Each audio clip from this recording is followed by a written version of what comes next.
NAEP scores show our youngest students get set back decades. Next on the South Star Classroom. Go.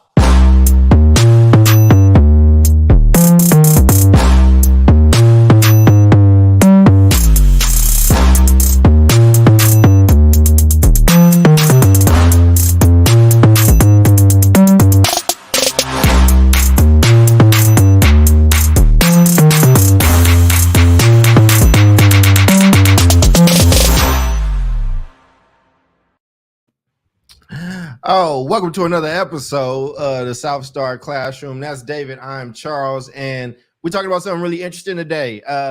Scores came out this week, David, and I know you and our buddy Omar, who will be here just a little bit later. I know you all are pros at this stuff. I know this is somewhat like, what's a good equivalent? Super Bowl of numbers of data, maybe, I don't know, but it's a very important data day, and there are these things called NAEP and these scores, and they had some real damning things come out, and so we're gonna get into that conversation. But we got Omar right there. He's looking good. How you doing, O? What up, everybody? Welcome. I'm in the middle of Mexico right now, of all places. So David's been on a boat, I think. Okay. Somewhere in, I don't know, San Diego. Dr. Cole's been in the Caribbean. Yes, I'm straight up in Mexico. Like, it's David Nice country. I mean, what state are you in? Where are you at? We're in Quintana Roo. We're in Playa del Carmen. There you go. That's what's up, man. Well, listen, stay with us as long as you can. But if you do need to go, we understand. Like, we want you to enjoy yourself. So, you know what I mean? Just want to say hi, because I know we're already jumping into NWA scores. Yeah, NWA scores. Well, is somebody gonna have an attitude after we talk about it? But I'm gonna throw it to David. So, David, the average person may not know what NAEP scores are, why they're important. So, why don't you inform our audience around what NAEP scores actually are? Yeah, thank you. All right, good to be here with both of you. And before I jump in, for our listeners out there, regardless of what platform you're on, make sure that you like and share and comment. Join the conversation today, because we're going to be talking about a very important topic and a very timely topic. I don't think I'm wrong. I'm rarely wrong. Even when I'm wrong, I'm right. This is probably one of the first education podcasts to take on this subject for this round. So what we're talking about today is a data set, which is generally known as the nation's report card. It's called the NAEP, which stands for the National Assessment of Educational Progress. So it's really important to understand that this is the most comprehensive K-12 data set that we have access to, that is given on a regular basis, not to all students, but particular students across the country. So it's a national assessment. Every state has their own standardized metric, and then regions have their own, schools have their own, teachers have their own. But this is kind of like the high level, a really important, it's not a formative tool, but it's like a dipstick. It gives us an idea of two things, how different groups of students are performing, and then we can also look at that same group over time. And what we're going to look at today is a very recent drop of data from a couple of days ago from a national assessment that was given last year for fourth graders. So we're talking about if you were in school last year and you were a fourth grade student in a public school, it's not every school, but certain schools are invited to participate in this. I don't think you can opt in. I think your school just gets a notification. And so it's a sampling. And that's what we're going to look at. It's the first extensive kind of, schools, everybody's back in school, kind of measuring what's happened as a result of the school closures, not the pandemic. Well, so schools closed, and now they're back. Now they're back open for the most part. And we picked up right where we left off, right? Everything is hunky-dory. Things is good. Is that what you're telling me? Yeah, a year and a half of learning from screens and you know, depending on where we were at, we got like an hour and a half of instruction from a screen, and everything's good. Everything's like great. We just picked up right where we left off, and yeah, let's just end the podcast right now. Thanks, everybody. So where do we end up with these NAEP scores? And if you need to jump in there, Omar, I muted you just because we got the background noise, but give me a sign and I'll pull you in. But where do we end up with these scores, David? What is the state of education for our most vulnerable children? Yeah, so I mean, I think this is an initial release of test score data. We don't have like state level data yet. I don't even think schools have their local data. We're looking at the first drop of national data. And I mean, I think a couple of things that we see are that where we have historically had achievement and opportunity gaps, for Black and Brown students, for special education students, for low-income students. All of those gaps have accelerated, not accelerated in closing, but accelerated in widening. I mean, I think that's one of the big headlines. I think definitely see a much higher drop across the board, but then primarily with Black and Brown students around mathematics. That's what we're seeing. And then I'll just share one more big data point, and then we can jump into a conversation. It's really important to know that the NAEP has been in administration since it looks like the early 1970s. Okay. So in that time, from the 1970s to 2022, we had the STAR test, we have Smarter Balance, we had this, that, a hodgepodge of national assessments, right? And so NAEP is the one that's kind of been there in the background for decades now. On NAEP, well before the pandemic, our biggest gains on NAEP we saw for Black and Brown children under the Bush administration's No Child Left Behind. No Child Left Behind gets a lot of slack. I was teaching and running a school during No Child Left Behind, and kids were learning, kids were excelling. And essentially, the big headline is like, we've rewound the clock decades for this particular group of students, right? Decades of learning has been just like lost, right? I'll say, you can call it what you want. But this group of students compared to their peers, you know, have gone backwards. Not saying, and we all know that, acknowledge that baseline before the pandemic was not good for Black and Brown and special education students. It is now worse, right? And so, I mean, that's kind of what I'll stop with, and then let's have a conversation about it. Well, let's get to these reactions. I mean, I'll bring in Omar. I mean, you know, Omar out there taking in that sun, you know what I mean, getting it all soaked in.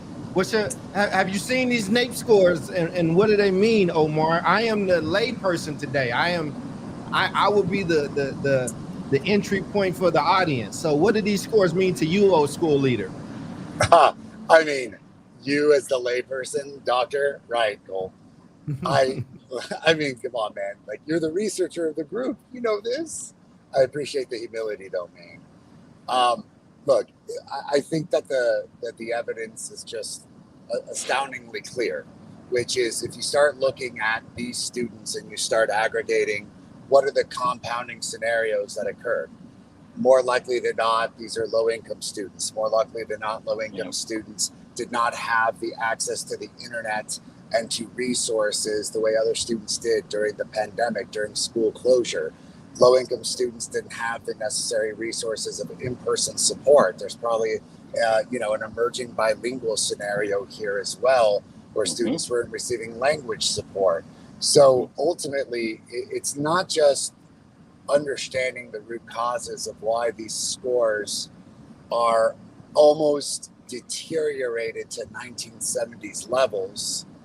It's an understanding that this is what happens when a group of individuals like low-income Black and Brown kids who depend so much on the structure of school, on the food stability of school, on the continuous instruction provided, especially in like groundbreaking schools that are providing excellent instruction, you go back and realize that the income gap explains immensely the achievement gap. So those kids that, you know, probably had middle income, higher income, access to the internet, access to resources, access to tutoring. I mean, those parents were like getting pods together, right? Of like, who's going to be the parent who's going to take care of the pod this week and the teacher that's going to come teach them.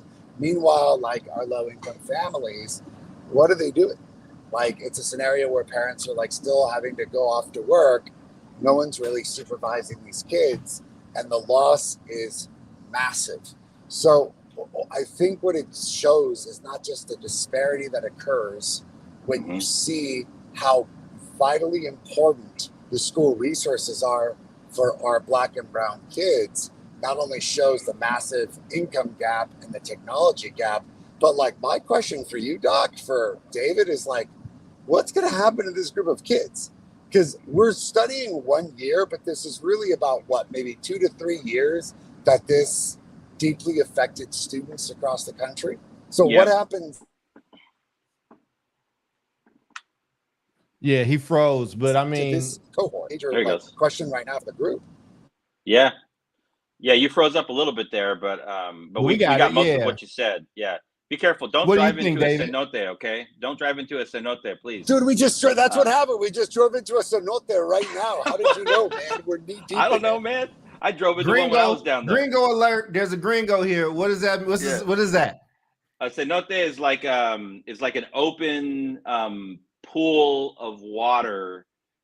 This area of Mexico where Omar is generally very flat, and there's water all over the place. So there's like these. Some of them are underground, some of them are not underground, but they're basically big pools of water that go back and have very historical value amongst our Mayan ancestors. So that's what they are. Correct. The Mayans believed that they were spiritual waterways that connected us from the underworld to the earth realm, and therefore had mystical and spiritual qualities. But they're just awesome swimming areas as well. That's awesome that you just went to one. That's cool. Okay. That's awesome. So I think what the point that Omar is bringing up, and I should have said this earlier too. We're looking at this one sliver of kids, right? That we'll see if we can do that. We're looking at this one sliver of kids, fourth graders, right? You can probably say, I don't know, it's probably fair to assume, I will go ahead and make the assumption that if we were to have a 5th and a 6th and a 7th and an 8th and a 9th and a 10th and an 11th and a 12th NAEP assessment also given last year, the data would probably look generally the same across the board. I don't think this group of fourth graders is an outlier. So, I think just because it's one group doesn't mean that this issue is isolated to this one group of kids. And we talk about what are we going to do for these kids?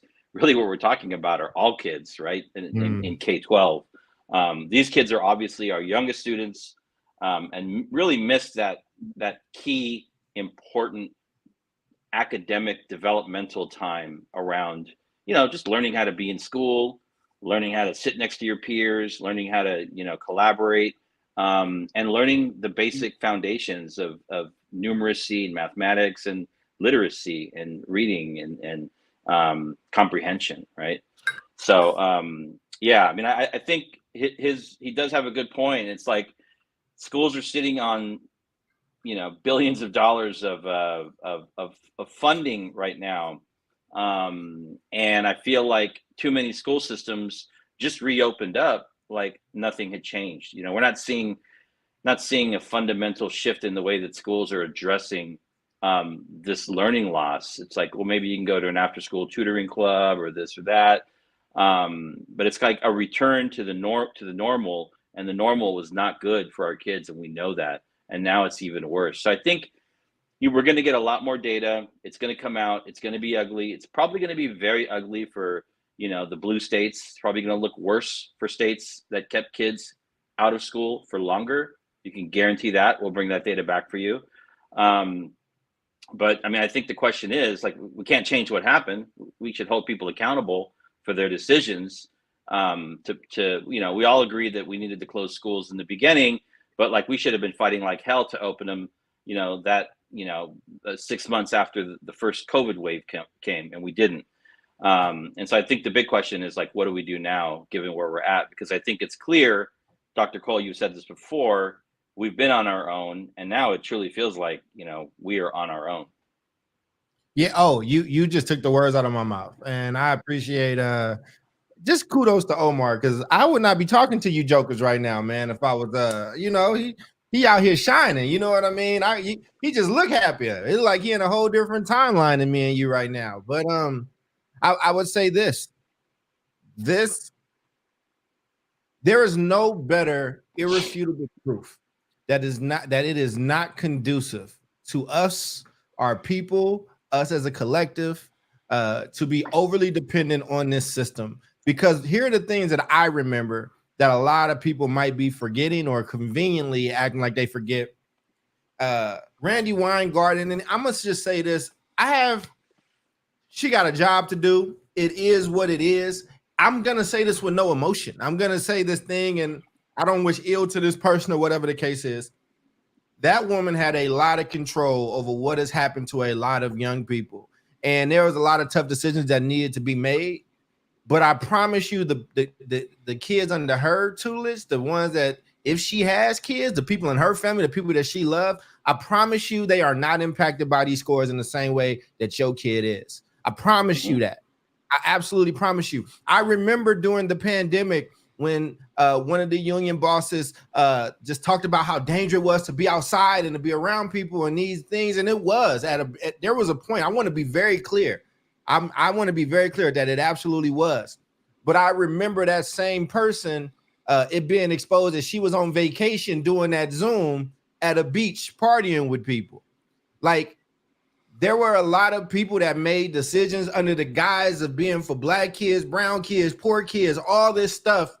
But yet and still, there were all these other people telling black and brown people that they shouldn't choose things. They should just wait on the system. They should trust the system. All these people that hated charter schools, all these people that hated black people getting vouchers and brown people getting vouchers and leaving a system. They were the first ones to build homemade makeshift pods that were exclusive to them. They spent their money and hired people and got tested every single week and made sure their kids learned. And people were telling them, our kids and our babies are going too far behind. And they leaned on that. And they made you think that y'all was in the same boat. But guess what? You wasn't in the same boat, because you was in a banana boat and they was on a yacht. And it's very, very different when it starts to rain, baby. It's very, very different. So I'm not mad at those people. What I am saying, and I have nothing against those people, the union's job is the union's job. And people were afraid. I want to have an adult human conversation. A lot of people did not know what was going to happen. But once we started to get information, there was a point in time when 80-20 rule had to take into account. For those that don't know, is when I got 80% of the information, I moved forward with a decision or whatnot. Yeah, and a lot of people sat on their hands. A lot of people got paid while your kids suffered. And this generation will now be playing even more catch up than what they were already playing. What I know, I'm not mad at the union. I'm not mad at Weingarten. I'm not mad at Diane Ravitch. I'm not mad at all these other adults that I can't control. I'm talking to you right now. Person watching this, do not leave the future of your child and your family and your community in the hands of these whack-ass systems. You don't need any more evidence than what we just saw. And you watch those people tell you to do one thing while they did something else. That's called human nature. And God forgives and protects children and fools. And the people that are watching us and talking with us right now, you are neither, baby. You are neither. That's my feelings and take from what we just saw.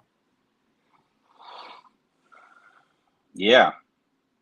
Omar, what you got on that? Emotion out. I felt like I took the emotion out, but you're did I make sense, Omar? Omar might be in one of those things again. He looked frozen. Yeah. He's in a Mayan time warp. Okay. But you tell me. Go ahead. Yeah. So this guy. So I was telling you before we got on the show today. You know, I've been very good on Twitter lately. But you know, people will come at me every now and again, and I'll engage kindly. And I don't know who this person is. Somebody came at me today. I won't share their name. But you know, they're talking about the NAEP scores and how, you know, it's don't let people believe that these NAEP scores are evidence that our school systems have failed children. I'm like, okay. So here we go. We're going to recycle a bunch of talking points from early in the pandemic, right? The school shut down when in like March, and then they, you know, well, okay, we got to feed kids. Let's feed kids. That's important. We need to get Wi-Fi for kids. Okay, get Wi-Fi for kids, right? And all of a sudden, we see the fundamental role of teaching in the teachers union shift to like where the teachers union and educators are now going to kind of like fill in the cracks for the flaws in our social and economic policies, right, during a global pandemic. No, you're not. That's not your job. Your job is to teach children at a core to read and write. That is the role of a teacher. Reading and writing. Start there. This is the core, and that's why that's why the NAEP is so telling, because it actually addresses and it measures what most people believe is the core mission of our schools, right? However, you know, people will have you believe that schools are, you know, we're community schools where kids can come in and get their teeth cleaned, and we're going to give you food, and we're going to take care of your needs. You know, mostly white educators taking care of poor Black and brown children. You know, very patronizing, and it's crazy. And you're starting to see some of this like talking point come out now, like don't believe these NAEP scores. You know, without educators around, you know, like we wouldn't be where we are. And I'm like, well, where are the children? You know, where are the children? And I think, you know, I hope, especially once the second round of data comes out, that it really pushes this conversation, you know, not just around what's, you know, who did well and who didn't do well. I can tell you for a fact, you know, I got to see firsthand during the pandemic, because I too, I'm privileged, I'm an educated person.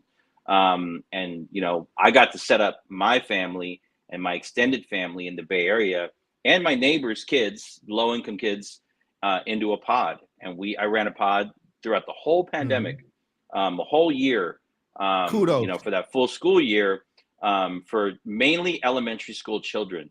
And you know, I looked into the screen. I got to like experience what instruction looked like. And it was incredibly insufficient, you know? So point being is like, sure, nobody could have predicted the pandemic, but we know that pandemics happen, right? We have a history of them.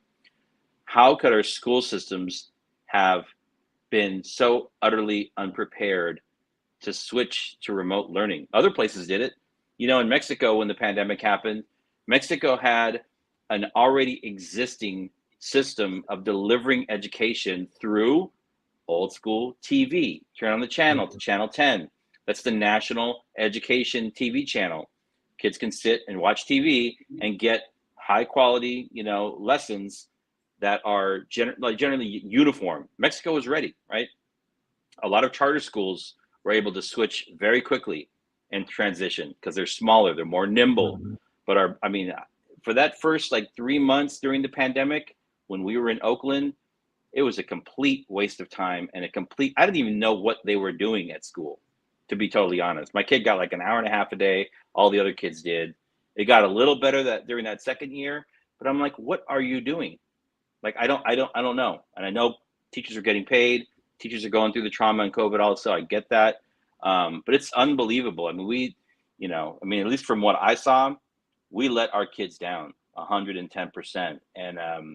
And now, you know, we need to hold these systems accountable for making sure that they're doing the basics. I mean, this, I think I have very clouded vision because I live in California. And California, you know, we have a literacy crisis in California. We're one of the wealthiest states, and we have some of the worst reading outcomes even before the pandemic, right? And we have a Secretary of Education, superintendent, that, you know, is just now considering starting to convene with people around a task force around literacy. I'm like, you've been in office for like 3 years. What have you been doing, right? And so, yeah, I'm upset. I'm concerned, and we'll continue to use this platform and to you know, share the good and share the concerns when they come up. But I think for this first round of NAEP scores, I'm not surprised, not one bit. Well, and I think, you know, even more so than what the scores are, I think that the narrative is now people are starting trying to take over this narrative. And I remember when it was happening live, right? When like, you know, again, not hating on this person, Randy, do your thing, live your life, right? But I remember Randy being like, school's got to be closed, they got to do this. And that was fine. That was great. But I've also she's doing her thing, man. She's a multimillionaire. She's doing her thing. I've started seeing her say she's the reason school's open back up. Like, she got it done. Like, she was the reason that we got to get our babies back in school, and we got to do this, that, and the third. And it's just like, you know, we can see you, right? Like, you know, wait,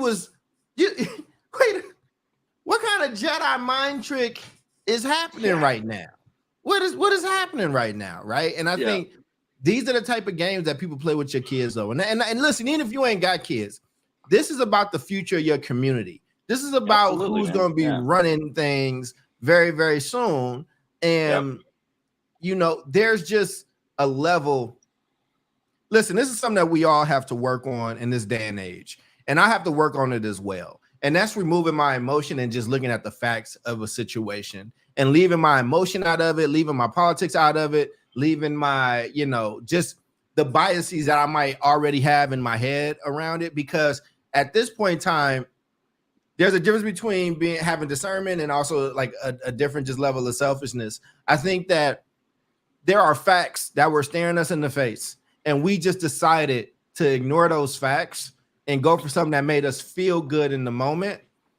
And it was a lot of people with a lot of power that will feel none of the consequences of those decisions in charge of that.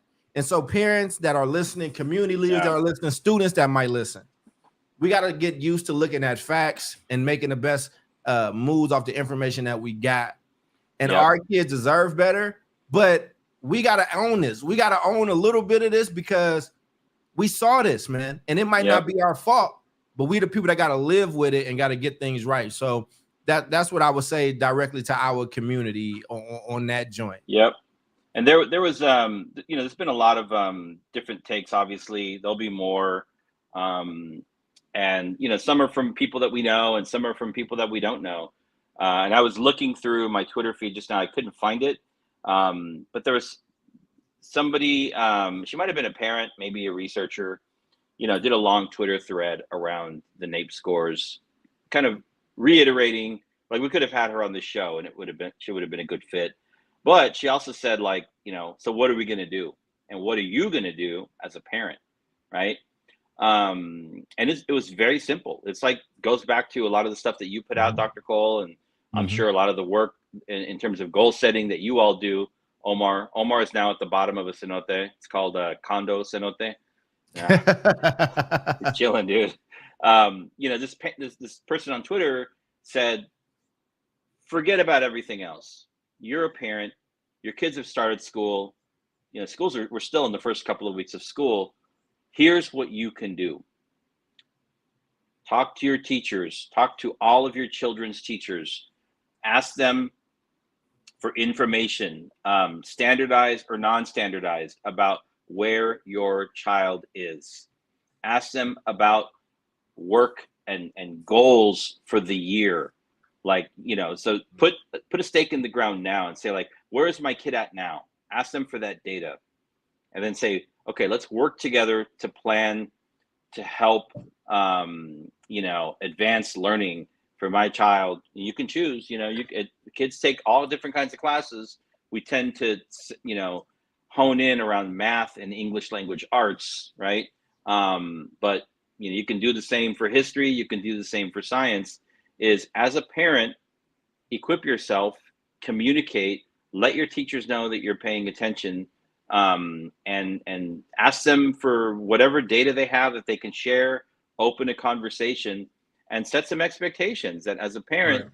you're going to be monitoring the learning and the growth, of your child for this school year. This is a very, very important school year. And so that was some very good practical advice. And I know, Charles, you put out a lot of good, 3 things or 5 things that, you can do if you're a parent. Mhm. I think a lot of this stuff is universal, but maybe it's a It's topic even more for. dire now, though. It's even It more is, dire right man. now. Because as a single parent, a lot of parents aren't. If you're like one parent, you're not really you don't know all the politics and everything. You just know your kid's back in school. You're like, good. But we need to work to make sure that parents know to ask these questions, because that's what they can really control, right? We're here talking about the backdrop, the dynamics, the politics, the big data sets. You're one parent, you have a couple of kids. Here are 3 things that you should be doing today to make sure that your kids are getting what they need, right? Man. Can you hear us? Oh, you back with us, brother? Yeah, I can hear you all loud and clear, and I apologize that I missed some. You're So if this fine. question You're is good, a bit man. Again, of you're a good. oh, thanks, man. If this question's a bit of a repeat, I do want to ask the group this question, which is when you discussed MAP at the beginning, did you So all we're talk so we're, about we're talking about NAEP, the isn't NAEP, not MAP. oh okay. Yeah. Okay. And that that test is conducted in how many school districts? Yeah, so that's a really good question. So I don't know what the overall. So it's given once a year.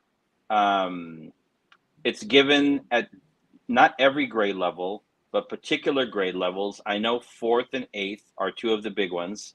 I think it's maybe just fourth and eighth. And then it is there is some kind of algorithm that they use to select schools, right, to get a representative data set. So I think it's a great question. I don't know. I could probably find it by the end of this the show.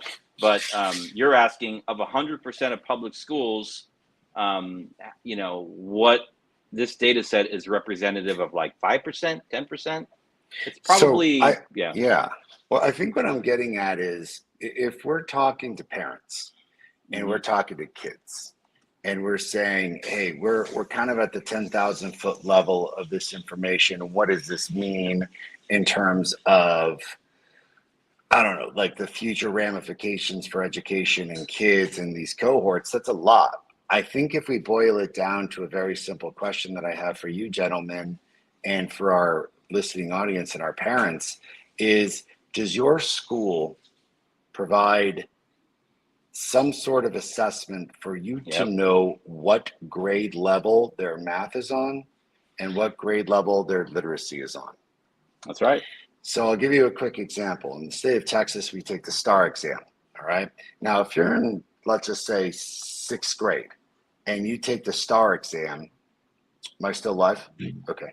And you take the Yep. STAR exam, Mhm. if you don't, you're either approaches meets masters, or the the the not approaches, or the did not score well, or basically the whatever they have changed the lowest performing quadrant to be. Yep. But does that tell you anything?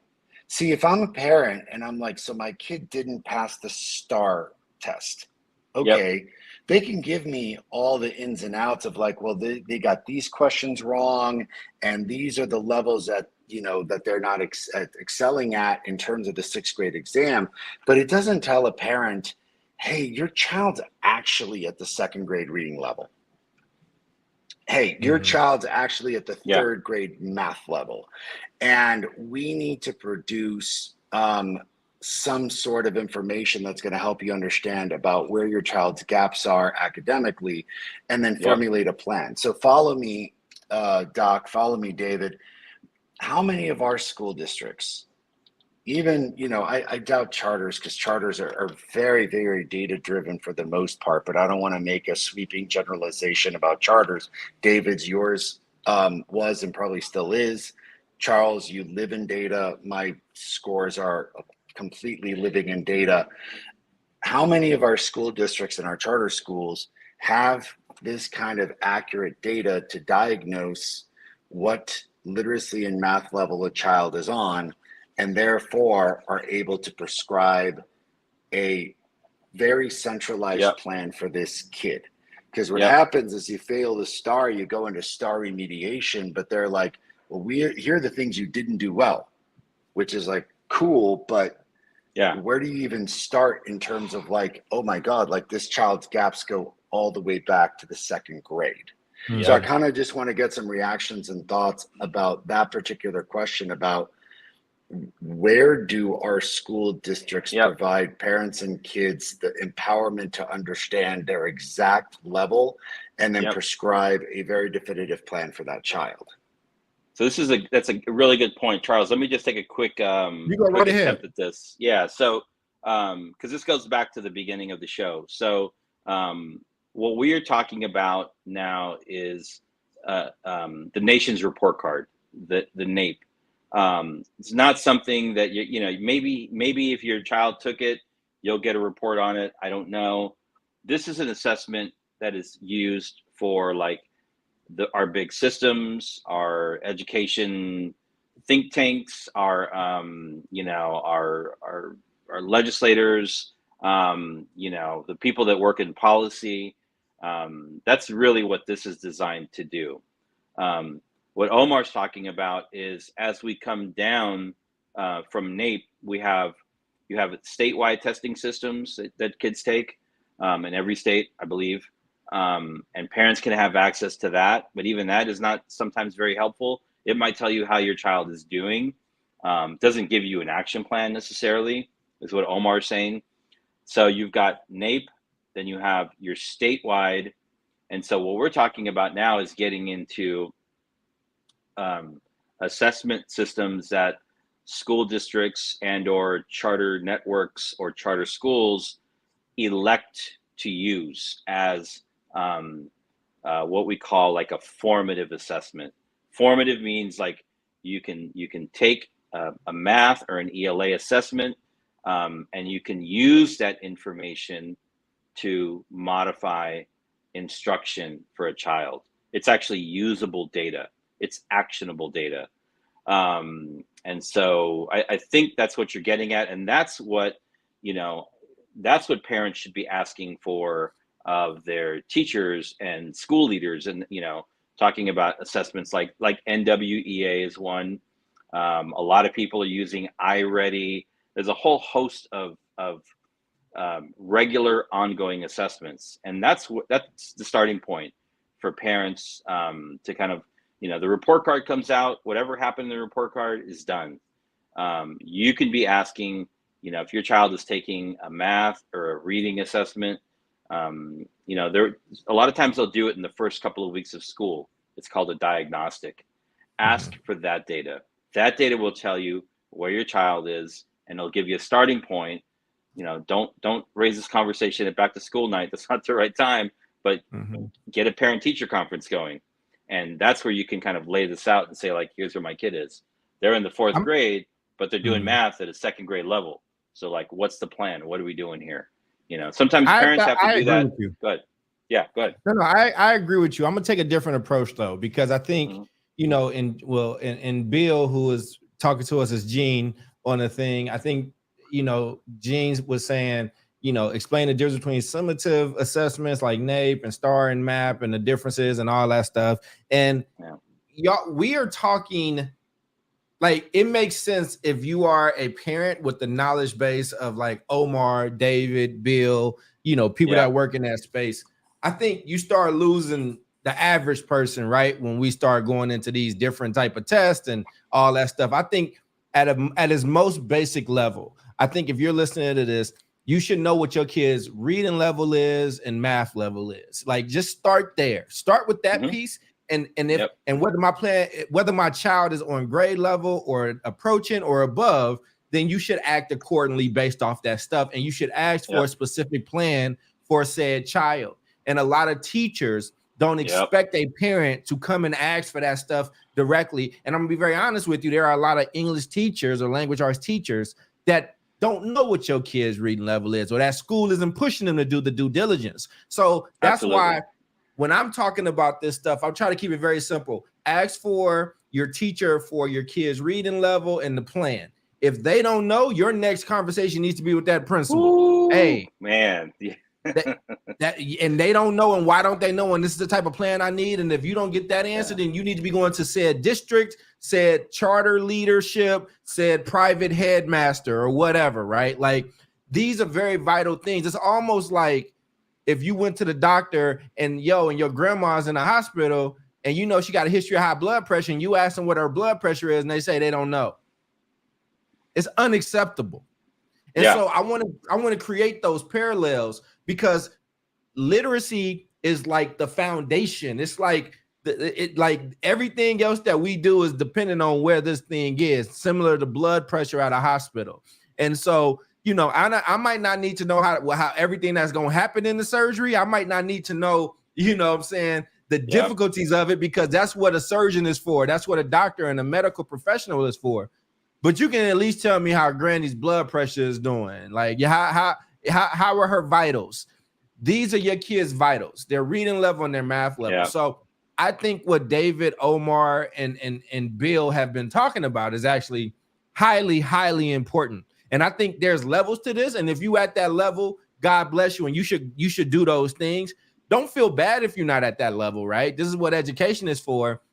And you probably you won't know as much as a David or Omar will, but you can come in at that level that I'm talking to you about. And like, between my level and the level that Omar just stated, you better be operating somewhere on that continuum, because what is not acceptable, especially for the state of our community and what we're trying to do, Black, brown, and poor people, you have to be a player in that game.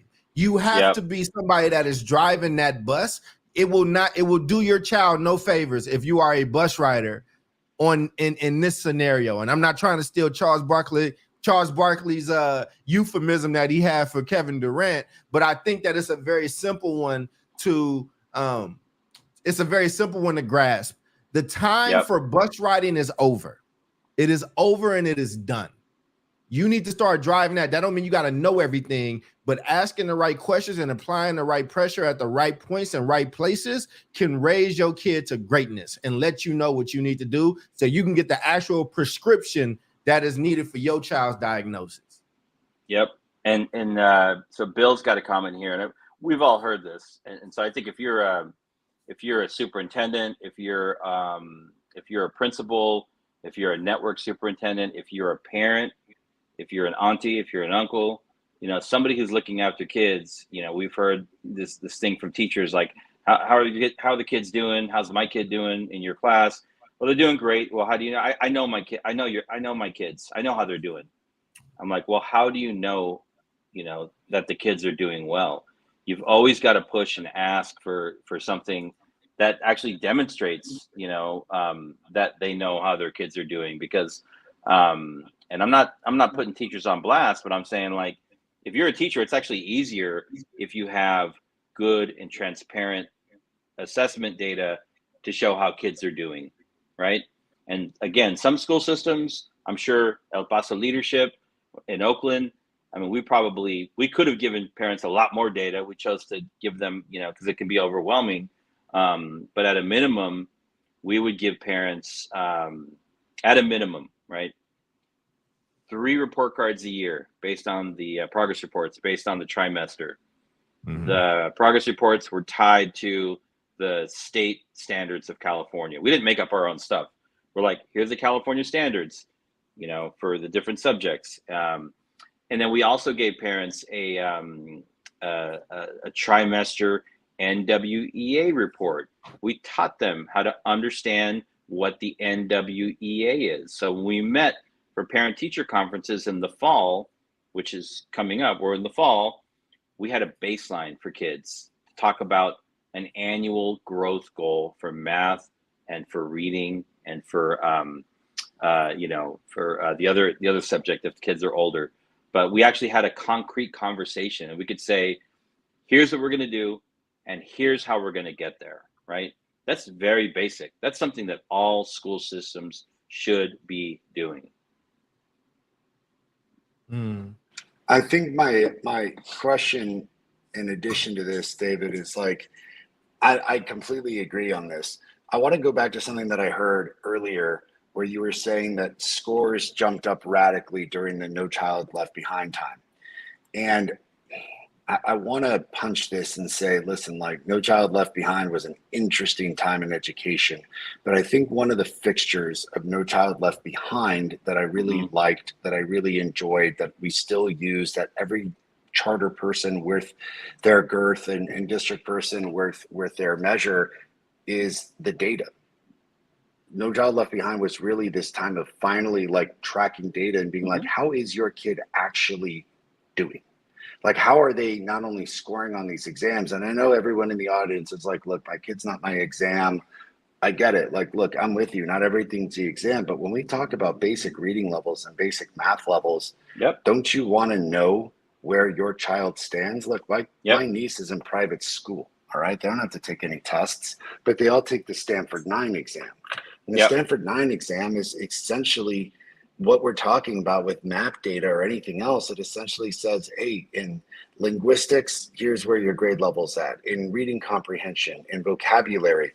And it boils it down really, really nicely and gives parents definitive information to say, your child is either at grade level, well above, or well below. And when you're equipped with that information as a parent, when you're equipped with that information as a teacher, you have a roadmap. You know where to go. So just a quick example, and like, a bit of an anecdote that we do. And, I know I talk ad nauseum about what we do, and I know we're not the perfect school, but it's just what I know, right, folks? Which is essentially that we take that data and we're like, all right, cool. So where are our kids in 6th grade scoring? All right. We split them up into 5 different quintiles. So groups of 1, 2, 3, 4, and 5. And essentially those like high achieving groups were accelerating them. But those students that are at the lowest quintile, that lowest reading level, which is essentially like maybe 1st or 2nd grade reading level, and these kids are in the 6th grade, we're doing what is a response to intervention, MTSS it's called now, during the school day. So they get an hour of intervention that is directly guided to their specific needs. Because if we keep teaching them at the 6th grade level, listen, like that's great. But if they're reading at the 1st grade level, how in the world are they going to keep up with the 6th grade level?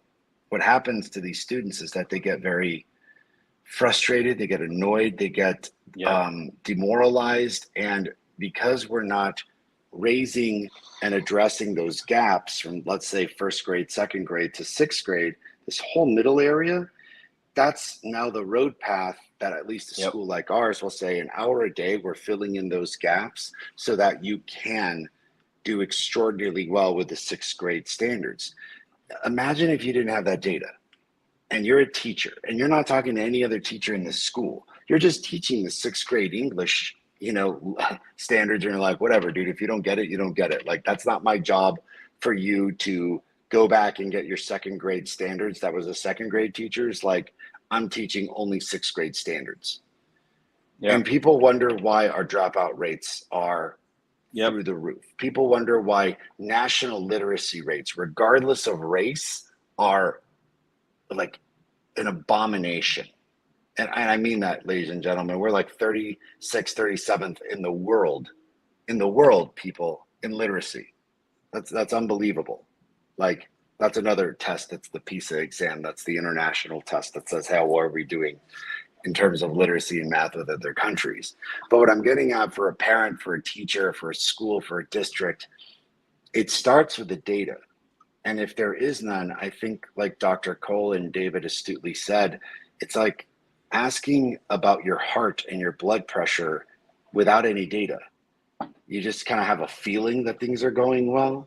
Like, sorry, man, it's the 21st century. Like, we shouldn't go off of just feelings. Like, there's science and there's data to not only tell us exactly where we're at, but provide us the information that we need to set off on a very structured path towards allowing these students to get back on grade level. So then the question should be for parents, if this data isn't available, why not? Yep. And if it isn't being done, why aren't you doing it? And do my teachers know exactly the grade level my child is on, and what are they doing about it? And look, man, I could tell you dollars to donuts. The answer, sadly, is we don't know what the data is. We just know that they, essentially didn't pass their state grade level exam. I don't, like, as a 6th grade English teacher, I don't know where they're at because we don't do diagnostics here. And my job isn't to teach them the 3rd grade standards, it's to teach them the 6th grade standards. And sorry, they're just to keep up. So that goes right back, sadly, cyclically, to what Dr. Cole always says is, are we on our own? Yeah, man. And that's going to roll us into final thoughts, man. And that, let's have you go so we can get you out here earlier, man. But, what's your final thoughts on this joint, and what message do you have for the people? Yeah, I mean, I want to just say that to Bill made a comment that I tend to somewhat agree with, but then say we could do better. Like he said, quote, it is too much work in school systems. It's too much work for school systems to monitor these things on a regular basis. Like, I should know my kids. And look, everyone should know their kids. I agree with you, Bill, but it's not that much work. You just heard David basically say these are the things that we did at our Oakland school in terms of providing grades, providing MAP scores, and giving parents the tools and the information they need in order to help. And I guarantee you that a school like David's probably had a hell of a roadmap on being like, now that we know this kid's data, what are we all doing in order to catch this student up? Because that's really, like, at the very essence of what we should be doing as a school. It shouldn't just be, providing stability and providing structure. It shouldn't just be providing what I believe to be one hell of a culture and providing excellent social emotional learning. It should be that the academics are completely guided and driven by data to understand, where does your kid land on the reading levels and the math levels? How do we get them accelerated to the point where they can be reading and doing math, hopefully at a college level? Because if not, ladies and gentlemen, it's what's going on in El Paso, which the majority of high school graduates in El Paso are graduated with an 8th grade reading level. And I got to ask you, with an 8th grade reading level, are you able to understand what a fixed and variant interest rate is? Are you able to understand what caused the subprime mortgage scandal?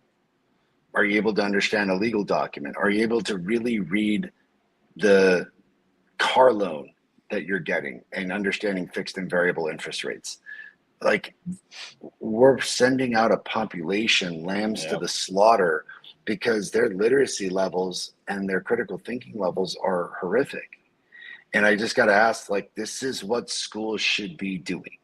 Like, we get into all of these, like, red herrings about, like, should we be worrying about, like, trans kids, and like those are different conversations for different days, but they are a distraction, in my opinion, away from the core tenet of what a school should be doing, which is equipping your child with the skill sets, the literacy set, the math set, and the social emotional set to not only manage themselves in a highly complicated world, but have some level of success in it, because they are empowered enough to understand the very system that is probably trying to, like, steal, scam, and corrupt them.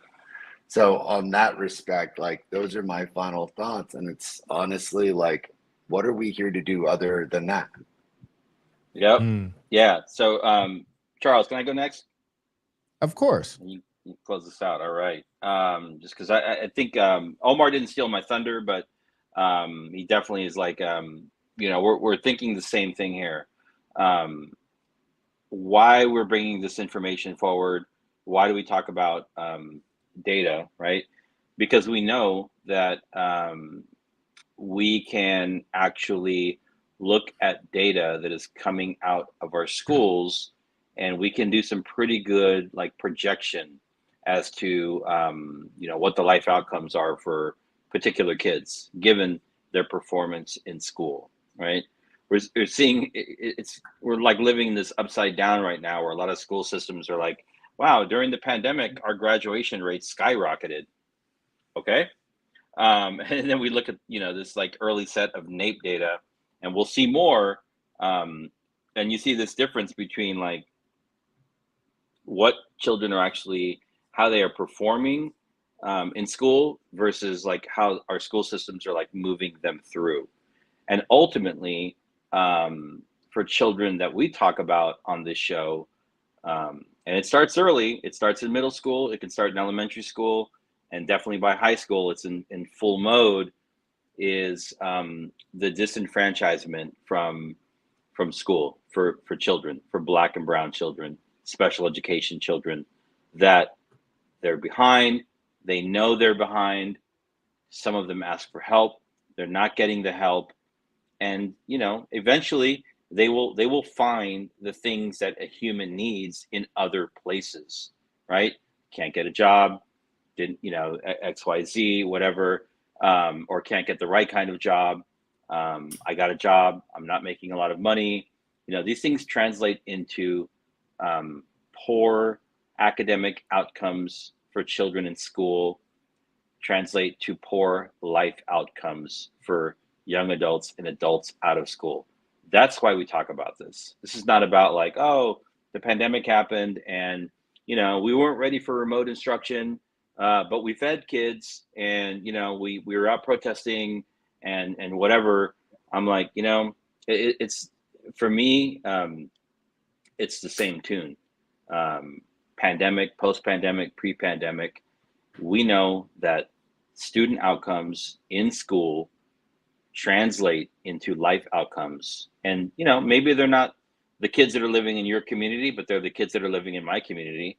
They're the community that I grew up in, right? And that's why I care, and I know that both of you care very deeply about this, and we'll continue to talk about it. So I think just backing up from all the different levels of discussion that we've had today, I've doubled down on looking at student data, because we know that what happens with kids in schools, we can often predict what based on how they're doing in school, what their life outcomes will look like, and that's very serious. And that even if you don't have kids in school, or even if your kids go to a private school, that impacts all of us. It impacts our society as a whole, and so that's why I just feel like it's really important. So those are my closing thoughts. That's what's up, man. Mine are, and I want to make sure in my final thought that Edmund and everybody, thank you for participating, and we got you, Bill. I want to thank Edmund, and he said, how did kids multiple grades below grade level catch up at no homework schools? And the teachers are calling it for equity reasons. This wraps into my final thought. So I appreciate it, and I think I got a lot of wisdom from what David and Omar said. And here's the thing. In public education, for the most part, there's a one-size-fits-all type of approach to certain things, and this is where you have to be engaged. You cannot fall victim to the law of averages. It will not work out well for you. And so it starts by asking those questions that we talk about. It starts by understanding your child's vitals in these schools, be in their reading level and their math levels, or whatever the case is. Another vital may be the level of safety at that school, right? You know that information better than I do and better than we do. But once you know, then that means that there are certain things you got to demand and do, baby. You know what I mean? Like this, if my kid is 4 levels behind grade level, and and most of the kids are 2 or 1 or on grade level, my child needs a different plan than what they have. Like it just, there needs to be something extra there. There needs to be some more things there. And you have to be the driver of that. You cannot wait and just hope and pray and play with your necklace and just be like, man, they're going to do the right thing. And some probably will. And if you go to one of those schools, you are blessed. God bless you. But you can't assume that. You actually have to assume the opposite is going to happen. You actually have to be the driver in this scenario and in this scene. And so what I would say is, it's not just about these NAEP scores, But what these NAEP scores are doing is highlighting something that we all knew. This is the thing. This is just, we knew this. Now you have things that prove it. Now my question is, what are you going to do about it, right? What are you going to do with it? And this is not a blaming the victim thing, right? This is a survival thing. That's like if we on the campsite, if I'm camping with David and Omar and we see a big pile of bear poop and we see somebody else done got mauled, we can sit there and be like, well, equity says, you know, maybe that bear won't try to eat me. No, man, you better get your ass out the forest. You better get to higher ground. You better figure something out. Run, Forrest, run. Coming. The bear is coming. The bear is coming. That's what these NAEP scores are. These NAEP scores is the pile of bear poop. It is the roar of the bear. It is seeing somebody else mauled by the bear, and you still have time to do something about it. And that's my final thought. Hopefully I did it justice. That is Omar. That is David. And I am Charles. And we will see you all next time. Same bat time, same bat station. Y'all take care. Peace out. Take care, everybody.